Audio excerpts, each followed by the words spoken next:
আসসালামু আলাইকুম বন্ধুরা, সবাইকে সিস্টার্স কিচেনে স্বাগতম। আবার একটি নতুন রেসিপি নিয়ে আপনাদের মাঝে চলে এসেছি। আজকে আপনাদের রেডি মিক্স হালিম রান্না করে দেখাবো, তো সাথেই থাকুন। হালিম মিক্সে দুইটা প্যাকেট থাকে, একটা হচ্ছে চাল ডালের মিক্স আর একটা হচ্ছে মশলা। প্রথমে আমি চাল ডালের মিক্স নিয়েছি, ফুটন্ত গরম পানিতে সুন্দরভাবে এটাকে 15 মিনিটের জন্য ভিজিয়ে রাখবো। ফুটন্ত গরম পানি দিবেন আর এইভাবে মিক্স করে নিবেন, না হলে দলা পাকিয়ে যাবে। চুলায় একটি পাত্র বসিয়ে দিয়েছি, রেগুলার রান্নার তেল দিয়ে দিলাম, কুচি করে রাখা পেঁয়াজগুলো দিয়ে সুন্দরভাবে নেড়ে ভেজে নিব। স্বাদ মতো লবণ দিয়ে দিব, পরিমাণ মতন আদা রসুন বাটা দিয়ে দিব, পরিমাণ মতন হলুদ মরিচের গুঁড়ো দিয়ে দিব। সামান্য পরিমাণ পানি দিয়ে মশলাগুলো খুব ভালোভাবে কষিয়ে নিতে হবে। মাঝখান থেকে কেটে রাখা কাঁচামরিচগুলো দিয়ে দিব, তারপর সামান্য পানি দিয়ে আবারও মশলাগুলো খুব ভালোভাবে কষিয়ে নিব। মশলাগুলো আমি সুন্দরভাবে কষিয়ে নিয়েছি, ধুয়ে রাখা চিকেনগুলো দিয়ে দিব, তারপর সুন্দরভাবে কষিয়ে নিতে হবে। চিকেনগুলো আমি একটু বড় সাইজেরই রেখেছি, আপনারা চাইলে আর একটু ছোট সাইজের রাখতে পারেন। আর এখানে আমি চিকেনটা একটু বেশি পরিমাণ দিয়েছি।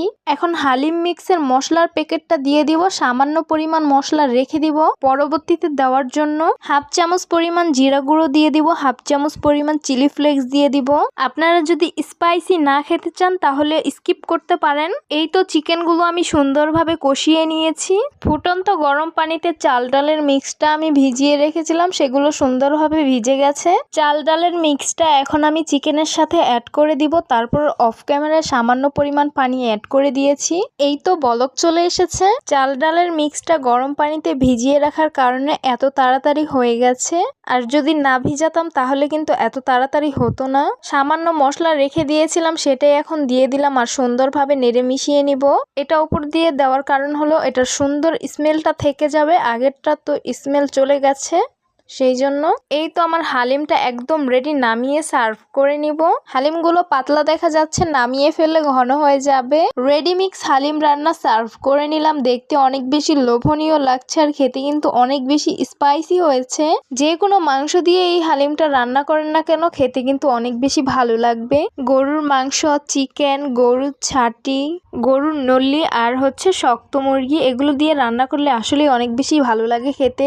এই হালিমটা আপনারা খেতে পারবেন লুচি, পরোটা, পুরি, এগুলো দিয়ে খেলে কিন্তু অনেক ভালো লাগে। তো আশা করছি আমার আজকের রেসিপি আপনাদের কাছে অনেক অনেক বেশি ভালো লাগবে। ভালো লেগে থাকলে আমার ইউটিউব চ্যানেলটি সাবস্ক্রাইব করবেন, আর যারা আমার ফেসবুক পেজ থেকে দেখছেন পেজটিকে ফলো করবেন। সবাই অনেক বেশি ভালো থাকবেন, সুস্থ থাকবেন আর সিস্টার্স কিচেনের সাথেই থাকবেন। আবারও কথা হবে কোনো নতুন ভিডিওতে। তাহলে আজকে এই পর্যন্তই। আল্লাহ হাফিজ।